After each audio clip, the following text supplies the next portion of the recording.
morning, friends. I am Dhruv, and you are watching your own channel, Learn with Dhruv.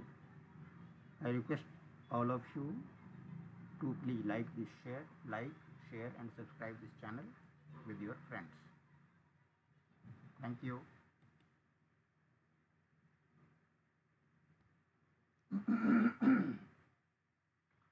आइए आज account की class में आगे बढ़ते हैं। आज हम सीखेंगे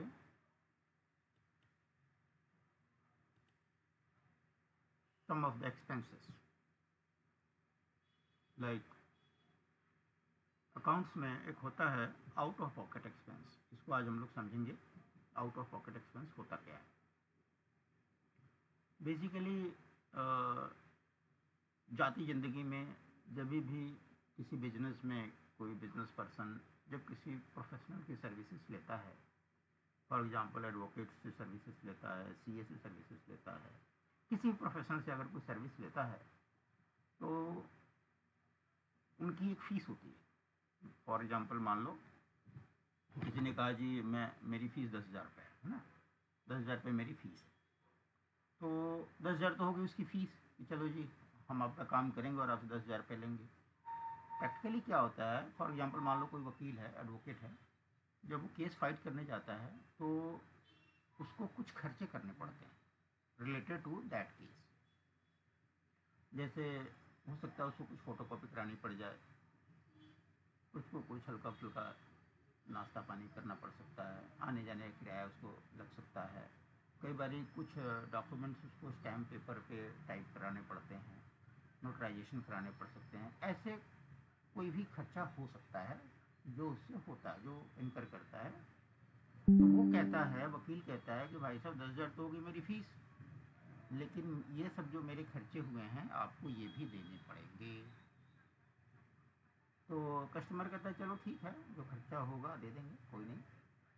तो ये प्रोफेशनल क्या करता है, इन सारे खर्चों को जोड़ के, मान लो फॉर एग्जांपल 10,000 रुपये उसकी फ़ीस थी, 1,200 रुपये का खर्चा हो गया सारा मिला के। अपना जब वो बिल देगा तो 11,200 का बिल देगा, और 11,200 के बिल में 10,000 तो उसकी फ़ीस थी और 1,200 रुपये उसका खर्चा था। आमतौर पर ये जो खर्चे का डिटेल होता है 1,200 रुपये का, it is on actual basis. कहता है जी एक्चुअल में मेरा ये खर्चा हुआ है और ये मेरे लिए, उसमें एक वर्ड आ जाता है आपका आउट ऑफ पॉकेट एक्सपेंस। ये सब मेरे आउट ऑफ पॉकेट एक्सपेंसेस थे, आप ये भी दीजिए। तो कस्टमर को क्या करता हूँ, 11,200 रुपये का बिल बना के देता है। सामने वाली जो पार्टी उसको 11,200 का चेक दे देती है और ये अपना इनकम तो 10,200 बुक करता है, क्योंकि ये 1,200 रुपये इसकी बेसिकली इनकम नहीं है। ये यूँ कह लो अगर आप उस टेम्प्रेरी इनकम है तो उतना ही खर्चा भी है, तो एंड ऑफ द डे ये उसमें नलीफाई हो जाता है, इसका कुछ बनता नहीं। तो एक हेड बनाया जाता है out of pocket expense. Out of pocket expense में जब ये बंदा जब प्रोफेशनली सारे खर्चे कर रहा होता है तो वो इन खर्चों को डेबिट करता चलता है, और जैसे वो बिल बना के पैसे ले लेता है इन पूरे खर्चों को वो आउट ऑफ पॉकेट एक्सपेंसेस को वो क्रेडिट कर देता है, तो उसका बैलेंस नहीं लग जाता है। क्योंकि एक्चुअल में उसकी कमाई तो थी ही नहीं ना, ये तो था उसका बेसिकली खर्चा था जो उसको पार्टी से रिम्बर्स हो गया। इसलिए ये सब इन सब खर्चों को आउट ऑफ पॉकेट एक्सपेंस कहा जाता है। जाती ज़िंदगी में कभी आपको out of pocket expense word आता है तो आपको कंफ्यूज नहीं होना है, आपको ये समझना है कि वो खर्चे हैं जो उस प्रोसेस को करने में यूज किए गए। अगर कोई केस है या कोई प्रोफेशनल फीस प्रोफेशनल सर्विसेज दे रहा है तो प्रोफेशनल सर्विसेज को प्रोवाइड करने में कुछ आउट ऑफ पॉकेट एक्सपेंस खर्चे हो जाते हैं, that is called out of pocket expense. इसी चीज़ को समझते हैं कि जैसे मान ये लिखा 10,000 ये है, मान लो 1,200 रुपये का उसका पॉकेट एक्सपेंस है जो कि एक्चुअल है, तो टोटल वो 11,200 का बिल देता है। तो जब अपन जब अपन खर्चा करते हैं तो वही आउट ऑफ पॉकेट एक्सपेंस को अपना डेबिट करते हैं, और जब उस वहाँ से पैसे आ जाते हैं तो उसको आप क्रेडिट कर देते हैं। जैसे बिल बना दिया आपने, जैसे बिल बना दिया, मान लो एक बिल डेट डाल दिया भाई, जब आप इसको एंट्री करते हो मतलब अपने खर्चे में बुक करते हो, तो जिस टाइम आपका खर्चा हुआ आउट ऑफ पॉकेट एक्सपेंस उसको आपने डेबिट कर दिया, कैश क्रेडिट कर दिया, ठीक है ना। और जब ये पैसा मिल जाता है फिर आप क्या करते हो, उसे आप आउट ऑफ पॉकेट एक्सपेंस को क्रेडिट कर देते हो। यहाँ क्रेडिट हो जाता है, डेबिट आपका बैंक या कैश हो जाता है। इस तरीके से आउट ऑफ पॉकेट एक्सपेंस जो है ये बेसिकली नहीं लग जाता है, इसका कोई भी नहीं। तो ये बेसिकली मुझे समझाने का पर्पस ये था कि आउट ऑफ पॉकेट एक्सपेंस अगर कहीं आता है तो आपको कंफ्यूज नहीं होना है। आपको ये समझना है कि out of pocket expense basically एक तरह का ऐसा खर्चा है जो कि प्रोफेशनल सर्विस प्रोवाइड करने के दौरान जो खर्चा हुआ है वो बेसिकली आउट ऑफ पॉकेट। ये प्रोफेशनल सर्विस में भी हो सकता है और भी किसी काम में हो सकता है। आई मीन और कोई भी काम अगर आप करते हो, आपने जो भी कॉन्ट्रैक्ट उसको दिया और सामने वाले ने वो काम किया, उससे हट के अगर उसका कुछ खर्चा हो गया अलग से, तो that is called out of pocket expense. थोड़ा एक्सपेंसेस को और डिटेल में समझते हैं। एक्सपेंसेस कितने प्रकार की हो सकती हैं थोड़ा समझने की कोशिश करते हैं। इस मतलब बहुत प्रकार के बिजनेसेस हैं और अलग अलग प्रकार के खर्चे भी हो सकते हैं। जैसे पहला एक हम लेते हैं पैकेजिंग एक्सपेंसेस कहते हैं या पैकिंग एक्सपेंसेस कहते हैं। आमतौर पे डायरेक्ट खर्चा होता है। पैकेजिंग एक्सपेंसेस बेसिकली वो होता है जब हमें अपना माल कहीं क्लाइंट के पास भेजना है और उसको पैकिंग करके भेजना है। कई बार हम माल एक्सपोर्ट भी करते हैं। एक्सपोर्ट में पैकिंग का खास ख्याल रखना होता है। उसकी पैकेजिंग बहुत अच्छी क्वालिटी की रखनी होती है ताकि वो कहीं ख़राब ना हो, बारिश भी हो जाए कुछ भी हो जाए तो उसमें वो गीला ना हो। तो पैकेजिंग का एक ठीक ठाक खर्चा हो जाता है। तो उस तरह के खर्चे आमतौर पे हम डायरेक्ट एक्सपेंस में डालते हैं। Packing expense. अगला है सब्सक्रिप्शन पेड। सब्सक्रिप्शन क्या होती है? सब्सक्रिप्शन बेसिकली होती है एक तरह की मेंबरशिप होती है। रादर मेंबरशिप फीस एक अलग वर्ड है, सब्सक्रिप्शन पेड अलग। इन दोनों को थोड़ा समझने की कोशिश करते हैं। सब्सक्रिप्शन पेड वो हम खर्चे होते हैं जब हम कहीं, जैसे एग्जाम्पल लो, जैसे कोई न्यूज़पेपर हो सकता है, कोई मैगजीन हो सकता है, कोई डिजिटल मैगजीन हो सकता है, कुछ भी हो सकता है। तो वहाँ पे क्या है, जैसे आपने क्या किया कि भाई एक बार सब्सक्रिप्शन ले लिया, वो पूरे महीने पूरे साल आपको आता रहता है। जैसे मान लो एग्जांपल है, आपने कोई न्यूज़पेपर की सब्सक्रिप्शन ले ली और न्यूज़पेपर में क्या होता है, मान लो डेली के 5 रुपये हैं, है ना। तो डेली के 5 रुपये हैं, अब महीने के हो गए 150 रुपये, है ना। 12 महीने का हो गया 1800 रुपये, है ना। एक साल के 1800 रुपये हो गए। लेकिन अगर आप सब्सक्रिप्शन ले लेते हैं तो हो सकता है 1800 का माल आपको 1700 में मिल जाए या 1600 में मिल जाए। उनके अपने डिपेंड करता है उनके डिस्काउंट्स पर। तो इस तरह से आपने क्या किया, पैसा आपने पहले ही दे दिया, पैसा पहले दे दिया और हर महीने आपको आता जाएगा। So that is called subscription. ये सब्सक्रिप्शन आप मंथली भी दे सकते हैं, ईयरली भी दे सकते हैं, क्वार्टरली भी चलता होगा। जिसका जो सिस्टम अवेलेबल है उसके हिसाब से आप सब्सक्रिप्शन पे करते हैं। सब्सक्रिप्शन बेसिकली क्या होता है, एक सर्विस होता है। जब आप एडवांस पे कर देते हो तो सर्विस आपको रेगुलर आपकी जगह पर मिलती रहती है। So that is called subscription. ये तो हो गया सब्सक्रिप्शन। सब्सक्रिप्शन में आमतौर पे क्या होता है, आप कहीं नहीं जाते हो, सर्विसेज चल के आपके पास आती है। थोड़ा सा हट के है मेंबरशिप फीस। मेंबरशिप फीस वो होती है जैसे आप किसी क्लब के मेंबर हो सकते हो, आप किसी एसोसिएशन के मेंबर हो सकते हो, आप किसी सोसाइटी के मेंबर हो सकते हो। आमतौर पे मेंबरशिप फीस में क्या होता है कि आप चल के जाते हो दूसरे के पास। जैसे कोई क्लब है, अब क्लब उठ के आपके घर पे नहीं आएगा, आपको क्लब में जाना पड़ेगा। ऐसे एसोसिएशन का कोई ऑफिस है तो आपको उस ऑफिस में आप जाएंगे तो एज ए मेंबर जो भी वहाँ सुविधाएँ मिलती हैं वो आपको मिलेंगी। तो इन सब के लिए क्या होता है, आपको फीस पे करनी होती है। अब फीस मंथली हो सकती है, क्वार्टरली हो सकती है, ईयरली हो सकती है, कुछ भी हो सकती है। उनका अपना डिसीजन होता है उस इस्टेब्लिशमेंट का। तो वहाँ जो आप पैसे देते हैं that is called membership fees. तो आई होप थोड़ा सा सब्सक्रिप्शन में और मेंबरशिप फीस में आपको डिफरेंस समझ में आया होगा। फिर भी कोई डाउट लगे तो आप कमेंट कर सकते हैं। तो थोड़ा सा एक माइनर डिफरेंस आप ऐसे समझ सकते हो कि सब्सक्रिप्शन जब हम लेते हैं तो सर्विस आपके पास चल के आती है, और अगर आप मेंबरशिप लेते हो कहीं का तो आम तौर पे आप वहाँ चल के जाते हो किसी क्लब में या कहीं। तो ये चीज़ें आएंगी और इस तरह के जो खर्चे आएंगे तो आप इन्हें हेड्स में डालो। अगला एक होता है प्रोफेशनल फ़ीस। प्रोफेशनल फ़ीस क्या होता है, मतलब पेशेवर। अगर आपने किसी पेशेवर से कोई सेवा ली है, प्रोफेशन में कोई हो सकता है, डॉक्टर हो सकता है, इंजीनियर हो सकता है, कोई सीए हो सकता है, वकील हो सकता है, ऐसा कोई भी बंदा जो किसी खास काम में प्रोफेशनल है और वो अपनी सर्विसेज दे रहा है,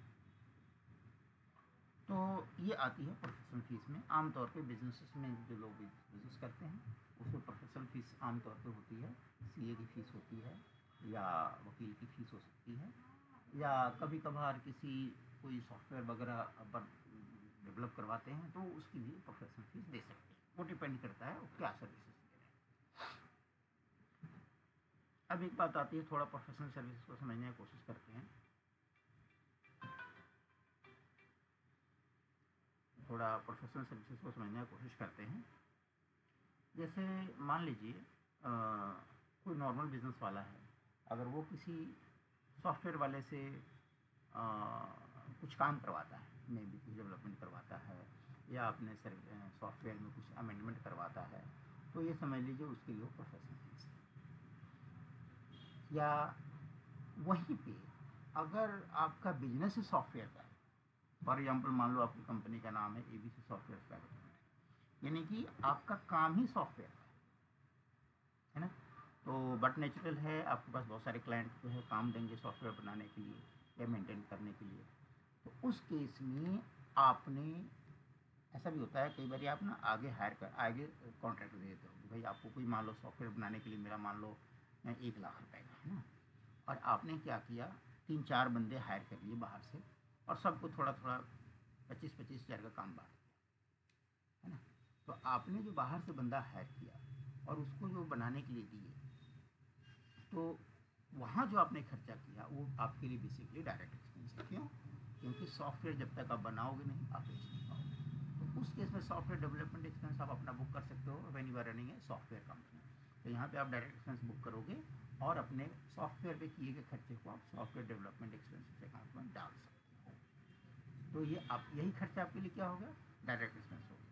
जबकि अगर आपका अदर बिजनेस था, कोई गारमेंट ट्रेडिंग बिजनेस था और कोई फैक्ट्री था, वहाँ पे अगर आप सॉफ्टवेयर किसी डेवलप करवाते थे तो आमतौर पे आप उसको प्रोफेशनल सर्विसेज में डाल सकते थे, कोई बड़ी बात नहीं।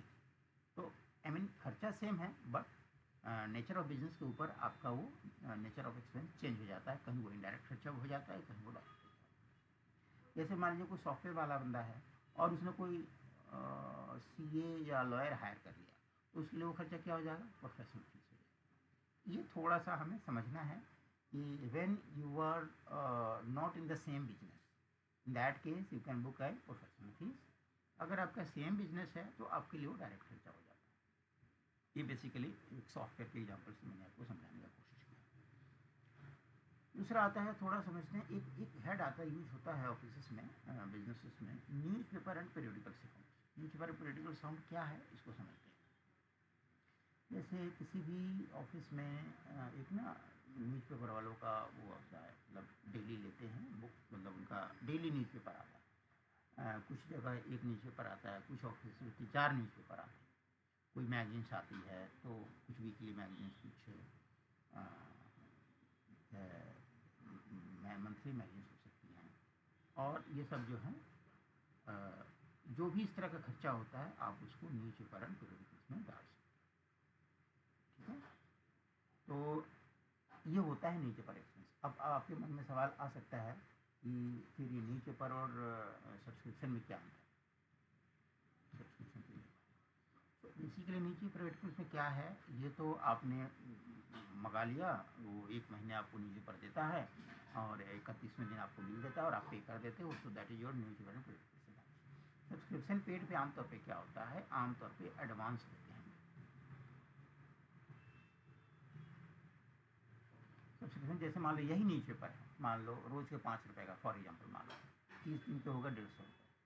तो ये न्यूज़पेपर वाला कहता है कि सर अगर आप सब्सक्रिप्शन लेते हो तो आपको 150 नहीं देने हैं, आपको 140 रुपये ही देने हैं, आपको 10 रुपये का स्पेशल डिस्काउंट मिलता है। तो हम क्या करते हैं, उसको 140 रुपये एडवांस पेमेंट कर देते हैं, पूरे 1 महीने हमारे पास आ जाता है, तो आप उसको सब्सक्रिप्शन। ये बेसिकली सब्सक्रिप्शन क्या होता है, इट्स काइंड ऑफ मेंबरशिप, जो हमने अभी पहले डिस्कस किया। तो सब्सक्रिप्शन आप किसी न्यूज़पेपर का ले सकते हो, आप किसी डिश एंटीना टीवी का भी ले सकते हो।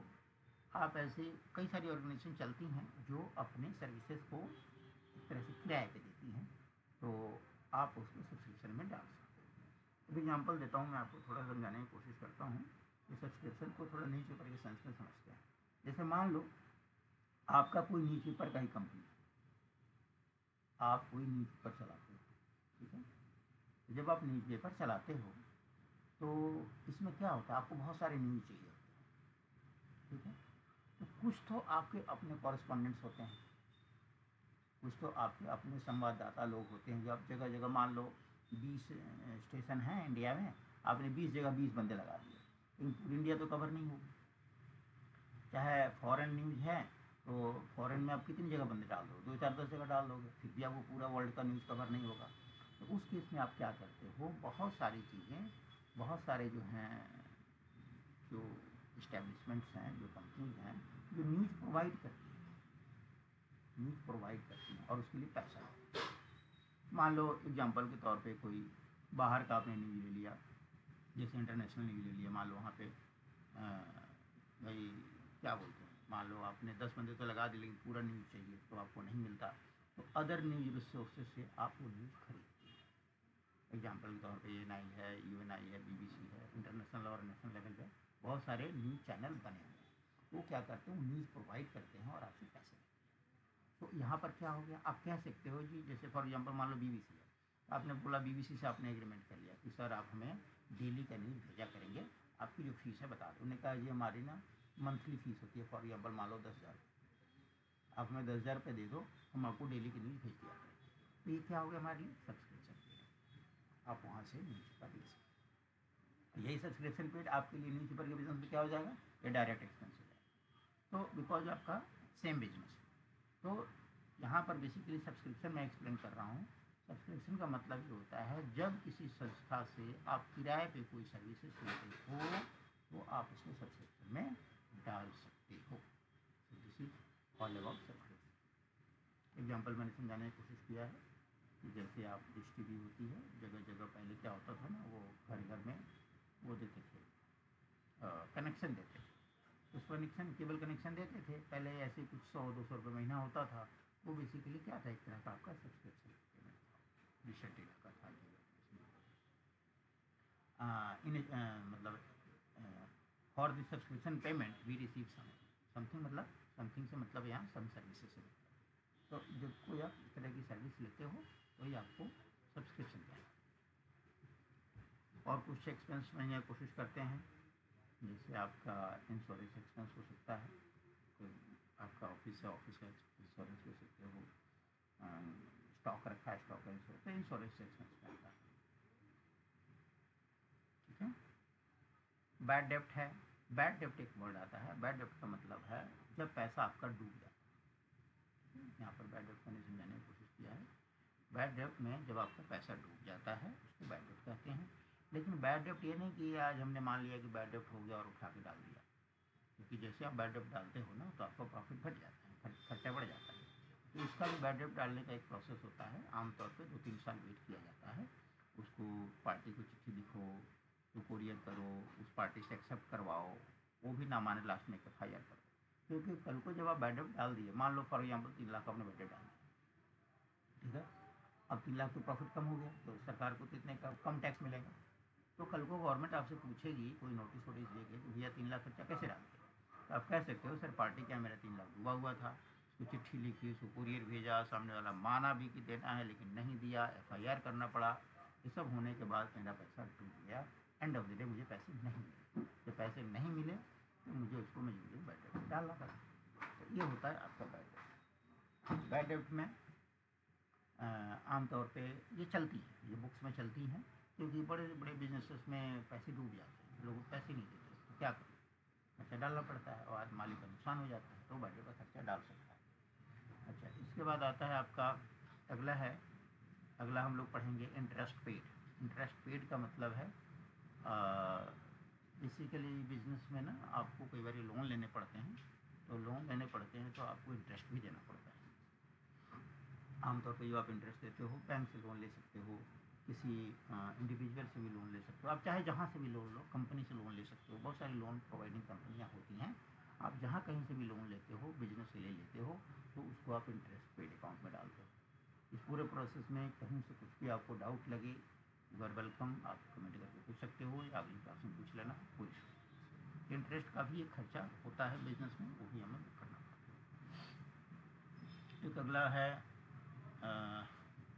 आपका कन्वेंस अकाउंट। जैसे कन्वेंस अकाउंट वो होते हैं, जैसे भाड़ा, खर्चा, मान लो आप बस में गए, पेट्रोल का खर्चा हो सकता है, आप रिक्शे में गए, रिक्शा का खर्चा हो सकता है।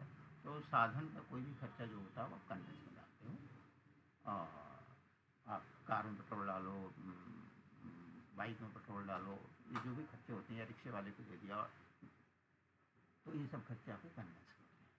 कहीं कहीं आपको यूज आएगा यूनिफॉर्म एक्सपेंसेस। यूनिफॉर्म एक्सपेंसेस वो होता है जब हम अपने स्टाफ के लिए कपड़े खरीद के देते हैं, या उनकी कोई वर्दी होती है खास। जैसे आपने देखा होगा जितने सिक्योरिटी गार्ड वाले होते हैं उनका एक खास यूनिफॉर्म होता है। चाहे अगर हवाई जहाज़ कंपनी में आप देखेंगे तो उसमें जो भी स्टाफ लोग काम करते हैं उनका एक खास कलर का, खास तरीके का उनका एक वर्दी होता है जिसको वो पहनते हैं। So that is for uniform expenses. इस तरह का खर्चा अगर आपकी कंपनी उठाती है अपने स्टाफ के लिए तो उसके इसमें आपको यूनिफॉर्म एक्सपेंसेस बुक करना होता है। क्लियर हो गया? अगला होता है स्टाफ वेलफेयर। स्टाफ वेलफेयर मतलब होता है बेसिकली चाय पानी का खर्चा होता है।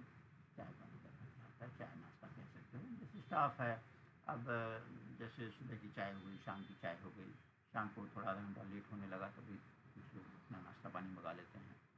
तो ये सब स्टाफ वेलफेयर में आमतौर पर हम डालते हैं।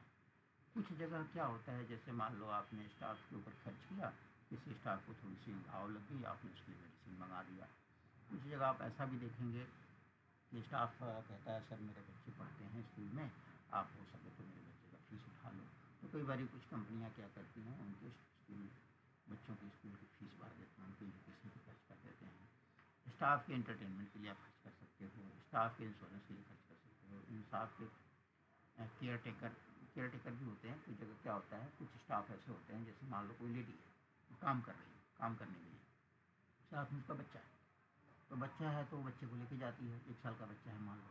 तो कुछ कंपनियों में आप देखोगे तो केयर टेकर अलग से रिक्रूट होते हैं, एक अलग से हॉल होता है, रूम होता है, वहाँ पे जो जिनके बच्चे होते हैं उन बच्चों को रखा जाता है, और उन बच्चों को देखभाल करने के लिए स्पेशल स्टाफ रिक्रूट करते हैं, ताकि वो जो लेडी है वो आराम से काम कर सके। टेंशन फ्री होकर 8-10 घंटे जो काम करना है वो काम करे, और उस बच्चे को उसको टेंशन नहीं लेना, क्योंकि वहाँ पे केयर टेकर मौजूद है। तो आमतौर पे इस तरह के जितने भी खर्चे हो सकते हैं आप इनको स्टाफ वेलफेयर में भी डाल सकते हो। अगर ये वॉल्यूम बहुत ज़्यादा है तो आप इन सब का अलग अलग अकाउंट भी खोल सकते हो। आई मीन मेडिसिन के नाम पे अलग खोल, मान लो आपका करोड़ों में मेडिसिन खर्च हो रहा है तो आप मेडिसिन नाम से अलग लेजर खोल लो, आपको एक आइडिया मिल जाएगा। बट इस तरह के खर्चों को भी आप स्टाफ वेलफेयर में डाल सकते हो, जब आप स्टाफ को केयर करने के लिए कोई खर्चा करते हैं। अब दूसरा एक और है कि आपने ये जो आउट ऑफ पॉकेट एक्सपेंस है, ये जो मैंने बताया था, ये basically actual actual expense claim करते हैं क्लाइंट से, ताकि वो आपका अलग से जो एक्स्ट्रा खर्चा हो गया वो आपको दे। तो आज बेसिकली ये कुछ खर्चे थे, डायरेक्ट इनडायरेक्ट जो भी है खर्चे सब यही हैं, लेकिन डिपेंडिंग ऑन सिचुएशन यही खर्चे आपके कभी कभी डायरेक्ट हो जाते हैं, कभी डायरेक्ट हो जाते हैं। अगर आप सेम लाइन ऑफ बिजनेस में हैं तो वो खर्चे आपके लिए डायरेक्ट खर्चे हो जाते हैं, अगर आप अदर लाइन ऑफ बिजनेसेस में हैं तो वो खर्चे आपके लिए इनडायरेक्ट खर्चे हो जाते हैं। आज हमने समझा कुछ खर्चों का, और हमारी तरफ से ये खर्चों वाला हेड ख़त्म होता है, एक्सपेंसेस का चैप्टर ख़त्म होता है। कोई कहीं से डाउट लगे, कभी भी आपको लगे कि और कोई खर्चा हो सकता है, आपको याद आ जाए तो आप पूछ सकते हैं सर ये तरह का खर्चे को हम कैसे बुक करेंगे। I will explain that. कल हम लोग पढ़ेंगे एसेट्स, अगली हमारी जो क्लास होगी वो एसेट्स की क्लास होगी। तो आज हमारा क्लास यहीं ख़त्म होता है, फिर मिलते हैं, कल मिलते हैं। अच्छा दोस्तों, तो अगर ये वीडियो पसंद आया हो, ये नॉलेज समझ में आई हो, अच्छा लगा हो, तो प्लीज़ इस चैनल को लाइक करिए, सब्सक्राइब करिए, और अपने दोस्तों के साथ शेयर ज़रूर करिए। ये सब कुछ फ्री है, आपका भी फ़ायदा है, आपके फ्रेंड्स को भी फ़ायदा मिलेगा। Everything is for free. Okay दोस्तों, thank you so much, bye bye.